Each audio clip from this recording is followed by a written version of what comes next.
प्रिय छात्रों नमस्कार। स्वागत है आप सभी का हमारी एक और नई वीडियो में। तो हमारे सामने प्रश्न है 10 और 250 के बीच में 4 के कितने गुणज हैं। आइए हल करते हैं इसको। यहाँ गुणज का बात कर रहा है। गुणज का मतलब वो होता है कि जो संख्या 4 से विभाजित हो जाए। तो 4 से विभाजित होने वाली पहली संख्या जो 10 के बाद है, सबसे पहले इसको सॉल्व करेंगे हम सॉल्यूशन डाल के।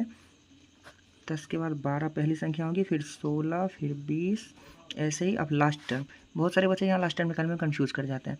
तो लास्ट टर्म निकालने के लिए क्या करेंगे, देखिए 250 है, इसको हम 4 से डिवाइड कर लेंगे।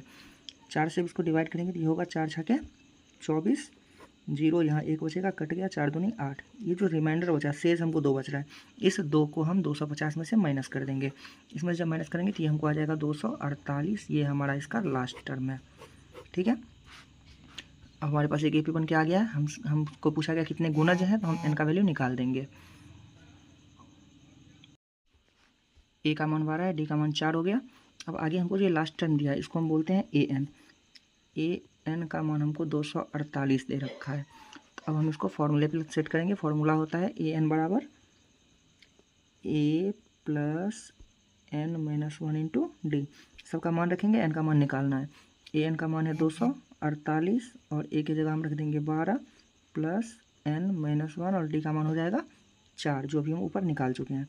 अब इस 12 को हम इधर ला के माइनस कर सकते हैं। ये हो जाएगा 248 माइनस 12 बराबर। अब 4 को N से मल्टीप्लाई करेंगे तो ये हो जाएगा 4N, माइनस 1 को 4 से मल्टीप्लाई करेंगे तो माइनस का 4। ये हो जाएगा 236 बराबर 4N माइनस 4। आगे देखिए, इस 236 में अगर हम इधर से माइनस 4 को बराबर के पहले लेके जाएंगे तो ये प्लस में आएगा। इसको हम लिख देंगे प्लस का 4 बराबर, इधर बचेगा 4N, यानी ये हो गया हमारा 240 बराबर 4N। N बराबर 240 बटे 4, ये कटेगा पूरा 60 बार में, तो N का मान आएगा 60। ये हमारा आंसर है इस क्वेश्चन का। अगला प्रश्न है हमारे पास 3, 8, 13, 253 का अंतिम पद से 20वां पद ज्ञात करें। ये काफ़ी ज़्यादा इंपॉर्टेंट क्वेश्चन है और बहुत ज़्यादा इंटरेस्टिंग भी है, क्योंकि इसमें अंतिम से 20वां पद निकालने को बोला गया है। देखिए इस तरह के क्वेश्चन में हम करेंगे क्या, सबसे पहले हमको इस AP को उल्टा मान लेना है। जैसे 253 यहाँ लास्ट टर्म है, इसको हम फर्स्ट टर्म बना लेते हैं।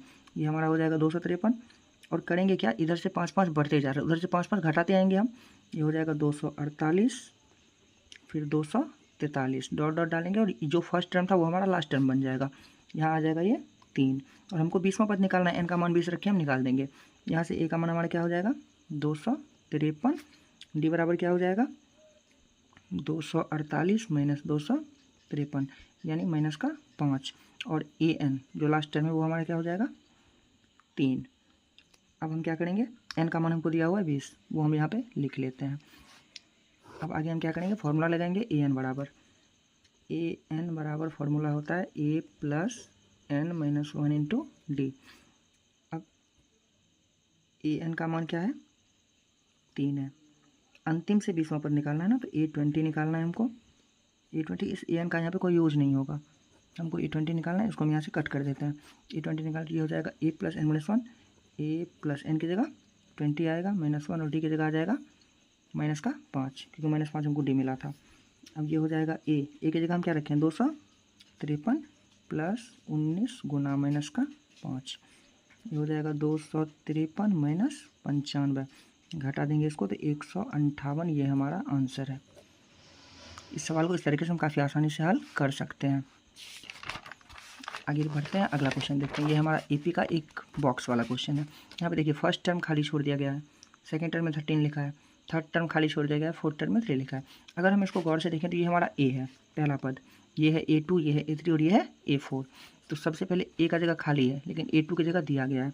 हम यहाँ पे A2 का मान लिख लेंगे। A2 कितना दिया है हमको, A2 बराबर दिया है ये 13। इसको हम लिख सकते हैं A प्लस D बराबर 13, इक्वेशन 1 मान लेते हैं इसको। फिर हमको ये तीसरा टर्म खाली है, चौथा टर्म दिया है, मतलब A4 का वैल्यू दिया है। इसको हम लिख लेंगे A4 बराबर 3 दिया है। इसको हम लिख सकते हैं A प्लस 3D बराबर 3। इसको समीकरण 2 मान लेंगे। अब कुछ नहीं करेंगे, समीकरण 1 और 2 को हल करके A और D का मान निकालेंगे हम।